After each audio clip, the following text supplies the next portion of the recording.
Hello, आप सभी को नमस्कार। आई होप आप सभी बढ़िया होंगे। ये वीडियो थोड़ी सी लंबी होने वाली है लेकिन बहुत इन्फॉर्मेटिव होने वाली है, तो प्लीज़ एंड तक ज़रूर देखिएगा। एप्पल में full grown trees 10 year and above 10 साल या उससे ज़्यादा के जितने पेड़ हैं उस पे FYM गोबर की रिक्वायरमेंट रहती है 100 kg पर प्लांट, 100 किलो पर प्लांट। मतलब 1.5 किल्टा कम से कम अगर आप गोबर डालोगे तो जाके इस रिक्वायरमेंट को पूरा करोगे। और ऑब्वियस ये बात है, हमारे पास उतना गोबर होता नहीं है तो हम ढाल नहीं पाते। और ढाल कितना पाते हैं? 30 या 40 kg, 30 से 40 किलो तक हम मैक्सिमम ढाल पाते हैं एक तौले में।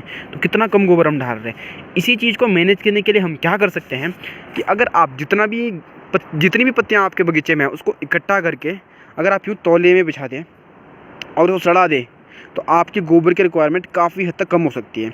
ऐसा करने से आपको और तीन बेनिफिट मिलते हैं। पहला तो यही है कि आपका गोबर तो आप ढाल ही रहे हो, उसके साथ आप इसकी भी खाद बन रही है।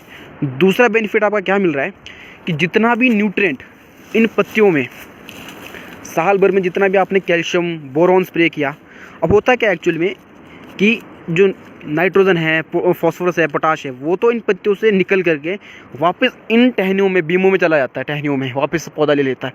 लेकिन जो कैल्शियम है वो काफ़ी स्ट्रक्चरल कंपोनेंट रहता है, वो पत्तियों में फिक्स हो जाता है, यहाँ लॉक हो जाता है पत्तियों में कैल्शियम, वो यहाँ से वापस नहीं जा पाता।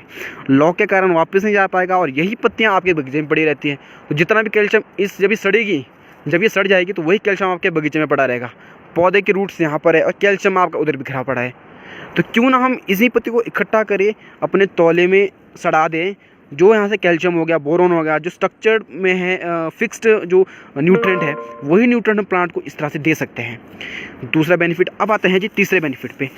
तीसरा बेनिफिट ये है कि जो जितनी भी आपकी इस बार बीमारियाँ आई थी, अल्टरनेरिया, मार्सोनिना, ये आपके अगले साल 30% तक आपकी बीमारियाँ कम हो जाएगी अगर आपने सही से इस प्रैक्टिस को कर दिया और सड़ा दिया ये जो स्पोर है। और अगर आएगी भी तो आपके आजू बाजू जितने भी पड़ोस में बगीचे वहाँ से आपके बगीचे में आएगी, यहाँ से उतना नहीं फैलेगा और मैनेजमेंट में काफ़ी हेल्प मिलेगी। डिजीज़ मैनेजमेंट में बहुत हेल्प मिलती है इस तरह। और अब इस पर भी कुछ लोग बोलेंगे कि भाई यहीं पर सड़ा रहा है, यहीं से फंगस फैलेगा।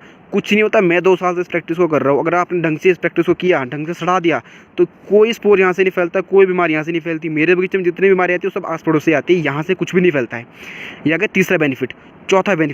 चौथा बेनिफिट आजकल साउथ फेसिंग लोकेशन में लोग तौलिए नहीं कर पा रहे। किस वजह से? क्योंकि धूपें बहुत चल रही है, बारिश नहीं लग रही है, सूखा पड़ रहा है, तो इस कारण की मॉइस्चर बहुत उड़ जाएगा, तो तौलिए नहीं कर पा रहे। आप क्या कर सकते हैं? तौलिए करने के बाद जैसे हमने करा है, इतनी मोटी लेयर अगर आप इसकी बिछा दो, इस पर कितनी पत्तियाँ होती है, देखिए बिछा देगी पूरा। अब आप देखिए कितना मॉइस्चर मेंटेन करेगा ये। तो आपका तौलिए करने के बाद ये मॉइस्चर को भी मेंटेन करेगा। 4 बेनिफिट आपको दे रहा है। अब बात आती है कि हमें इसको सड़ाना कैसे है। 4 बेनिफिट तो मैंने आपको बता दिए। सड़ाने के हैं 2 तरीके। पहला, 10 किलो यूरिया आप डालो एक ड्रम में और उससे इस पर स्प्रे कर दो, 10 किलो यूरिया। लेकिन अगर आपको ये बहुत महंगा लग रहा है तो एक सस्ता अल्टरनेटिव ये है कि आप वेस्ट डिकम्पोजर एक कल्चर करके आता है, वो मेरे पास है, आप मुझसे वो कल्चर ले सकते हैं। खाली 2 किलो गुड़ अगर एक ड्रम में डालोगे और उस कल्चर को डालोगे, 10 से 15 दिन में, आजकल ठंड में वो तैयार हो जाता है, और 10-15 दिन के बाद आप इस पर स्प्रे कर दो। ये पूरा मार्च तक, फेब और मार्च तक पूरा सड़ जाता है, इसकी पूरी खाद बन जाती है और कोई भी आपके डिजीज मैनेजमेंट नहीं होगी, मैनेजमेंट में हेल्प मिलेगी, कोई भी आपका कुछ बीमारी नहीं फैलेगी, कुछ भी नहीं। बहुत बेनिफिशियल है। Please please please. और मैं अपने किसी वीडियो में यह नहीं कहता हूँ कि इस वीडियो को शेयर कीजिए, बट इस वीडियो को प्लीज़ ज़रूर शेयर कीजिए। ज़्यादा से ज़्यादा लोगों तक ये बात पहुँचनी चाहिए कि हम क्या चीज़ें हम लॉस करें, कितना न्यूट्रिएंट हम बाहर वेस्ट कर रहे हैं, इन बगीचों में वेस्ट कर रहे हैं, क्योंकि यही इकट्ठा होकर आपके तौले में आपका पड़ेगा। तो यही न्यूट्रिएंट, यही आपको जो एलिमेंट्स है, न्यूट्रिएंट्स है, यही पौधा यहाँ से अपटेक करेगा। हमारा खर्चा भी बचेगा, एनवायरनमेंट पे भी हमें ज़्यादा असर नहीं पड़ेगा और डिजीज़ मैनेजमेंट पे बहुत हेल्प मिलती है। तो प्लीज़ इस वीडियो को ज़्यादा से ज़्यादा शेयर करें। Thank you so much.